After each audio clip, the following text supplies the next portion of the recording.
అయ్యయ్యో అక్కినేని చైతన్య, అయ్యయ్యో అక్కినేని చైతన్య, ఈ జ్యోతిష్య బలము పగబట్టెనయ్యా, ఈ జ్యోతిష్య బలము పగబట్టెనయ్యా.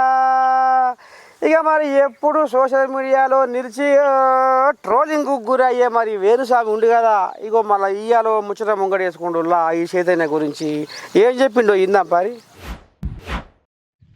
అబ్బా ఏందిరే నాయన ఈ గాచారం చల్లకుండా ఇంతగా నాగార్జున కొడుకు గావురాల కొడుకు నాగ చైతన్య కాబట్టి ఇప్పుడు పెళ్లి చేసుకొని సమంతను 4 ఏళ్ళకే దూరం పెట్టే కదా విడాకులు తీసుకొని. ఇక ఇప్పుడు నిన్న అలా మరి శోభితతోటి ఎంగేజ్మెంట్ అవుతుంది, ఎంగేజ్మెంట్ అయ్యింది కూడా అని ఇక నిన్న అలా పుకారు నడుస్తుంది సోషల్ మీడియాలో. మరి ఎట్లా చేయాలి ఏంది ఏం కథ అన్న ఆలోచన మీద వాళ్ళు పెళ్లి ఎట్లా జరగాలి అన్న సూయి మీద వాళ్ళు ఉంటే, లేదు లేదు రేపు రేపు ఈ శోభితకు నాగ చైతన్యం కూడా మళ్ళా విడాకులు అవుతాయి, వీళ్ళిద్దరి మధ్యన ఒక స్త్రీ మళ్ళీ కారణమవుతుంది, వీళ్ళకు మళ్ళీ తప్పకుండా గొడవలు పంచాదులు కయ్యాలు పుడతాయి అని ఈ రకంగా వేణుస్వామి కుండ బద్దలు కూర్చుంటులా. అమ్మా నీ దండం పెడితే ఆయన ఏంది. ఇక గతంలో కూడా సమంతతోని పెళ్లి చేసుకుంటే కొన్ని నాళ్లకు విడాకులు జరుగుతాయి అని చెప్పిండు అని ఎవరు నమ్మలే. కానీ ఆఖరి పుస్తకాల్లో అదే నిజమైంది.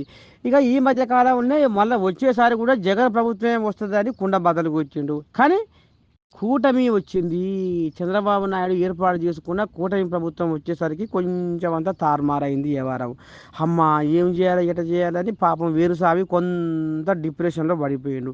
ఇక లాస్ట్కి వస్తున్నకల్లా మనం ఏమంటారు చూడు, ఆడనేసిన కాలు ఆడకూకోదు, పాడనేసిన నోరు పాడకూకోదు అన్నట్టు మళ్ళా జాతకాల ముహూర్తం ముంగటేసుకుంటుందా.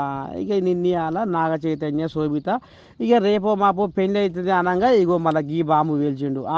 వీళ్ళకు కూడా ఎప్పటికైనా విడాకులు తప్పవు అని అనగానే ఇక సోషల్ మీడియాలో రచ్చ రంబోలగా కామెంట్లు పెడుతుర్రు. నేను దండం పెడితే మరి ఎట్లయితుందో ఏం పోతుందో కానీ వేణుస్వామి మాత్రము అబ్బా అబ్బా అబ్బా అబ్బా అబ్బా ఎందుకో ఏమో మరి నోరుకు తీట ఉంటుందో ఏం కదా కానీ ఏదో పంచాయతీ ముంగటేసుకుంటుండులా ఈ జ్యోతిషుడు సలహా.